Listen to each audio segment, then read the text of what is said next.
İmre'nin Dünyası'ndan hepinize merhabalar. Bugün sizlere arkadaşlar çok güzel bir önerim var. Eğer ki sizler de nefes darlığından şikayetçiyseniz, geçmeyen bir gıcıkla öksürüğünüz varsa ya da arkadaşlar balgamınızı bir türlü atamıyorsanız, gece yarısı uykunuzdan bu sorunlarla, bu gıcıkla birlikte kalkıyorsanız işte size çok etkili bir tarif.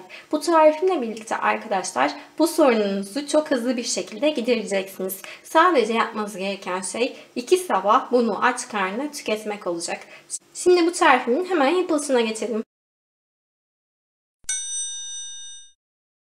Şimdi bize neler gerekli bir onlara bakalım. Burada arkadaşlar dediğim gibi en başından da çöpe attığımız aslında gerçekten değerini bilemediğimiz şeylerden biri olan ayva kabuğunu kullanacağız.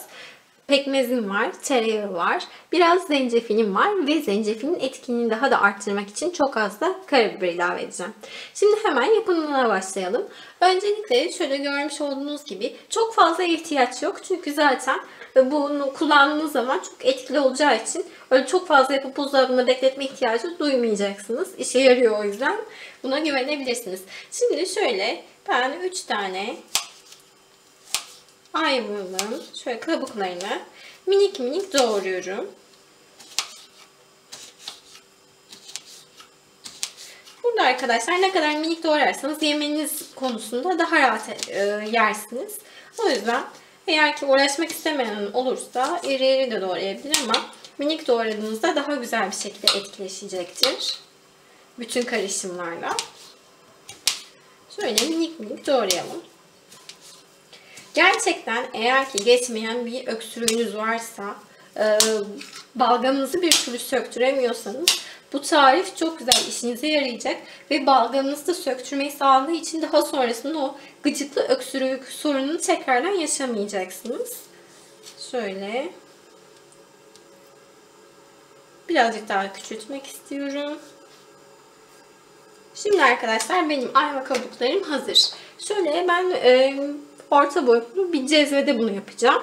Bu cezvemin içerisine sadece 2 dilim kadar tereyağı ilave ediyorum.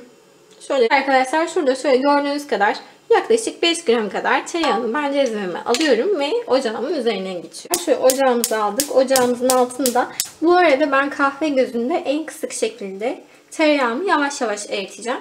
Biliyorsunuz ki tereyağının içerisinde yüksek yağ oranı var. Adı üstünde yağ. Yağlar da arkadaşlar steroidler açısından zengin olduğu için nefes darlığı çekenlerin rahat bir şekilde nefes almasını sağlayacak. Hatta pek çok eğer ki nefes darlığı sorunu yaşayan insanlar varsa Ventolin gibi gerçekten steroid yüklü ilaçlar kullanıyorlardır. Burada da tereyağı o bağlamda gerçekten nefesinizi rahatlatacak. Şöyle güçlüğü çekenlere çok güzel bir şekilde yardımcı olacak. Şöyle iyicene erisin. Burada tereyağını yakmamaya çok özen gösterin. O yüzden ben tereyağım artık eridi. Şimdi içerisine diğeri de zaten ısı etkisiyle yavaş yavaş eriyecektir. Şöyle doğramış olduğum minik minik ayva kabuklarını ilave ediyorum.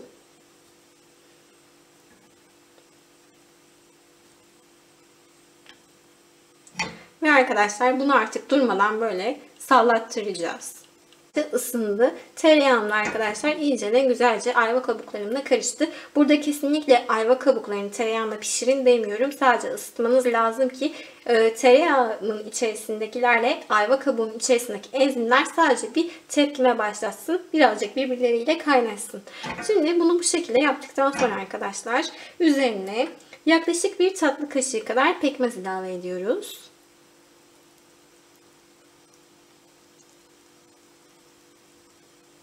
Bu kadar pekmez yeterli olacaktır. Ve artık arkadaşlar şöyle son bir kez daha karıştırıyorum.